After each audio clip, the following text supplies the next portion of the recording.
ल हेर्नुहोस् है साथीहरू, आज चाहिँ म खिना खन्नु गइरहेको छु है। यहाँ चाहिँ पहिला पनि खनेको रहेछ, तिप्पाहरूले खन्नु भएको रहेछ। म उहाँहरूको खन्नु भएको आज चाहिँ खिना हेर्नुहोस् है साथीहरू, यति चाहिँ झिकिसकेको छ है साथीहरू। यत्रो ठुल्ठुलो हुँदो रहेछ खिना चाहिँ।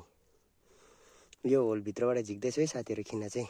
हेर्नुहोस् त, यो सबै खिनाको हो है। यस्तो हुन्छ है खिना चाहिँ साथीहरू।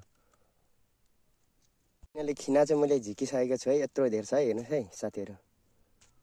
ल हेर्नुहोस् त साथीहरू, तपाईँहरूले यत्रो ठुलो खिना देख्नु भएको थियो। यो चाहिँ एउटै 5 धानी जतिको छ है साथीहरू खिना। हेर्नुहोस् है, यो चाहिँ यसरी उचाल्न सकिँदैन है साथीहरू, घिसार्नु मात्रै सकिन्छ। यत्रो ठुलो छ एउटै खिना। हेर्नुहोस् है साथीहरू, 2-3 वर्षमा चाहिँ यस्तो हुँदो रहेछ है खिना।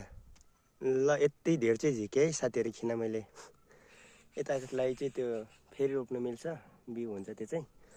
यो चाहिँ खानुको लागि है। फेरि यो रातो खिना हो साथीहरू, सेतो र रातो पनि हुन्छ खिना, तर सेतो खिना चाहिँ खासै मिठो हुँदैन है साथीहरू। यो रातो खिना हो। यसलाई मैले यहाँ चोट पनि कहाँ पारेको थिएँ। हेर्नुहोस् है साथीहरू,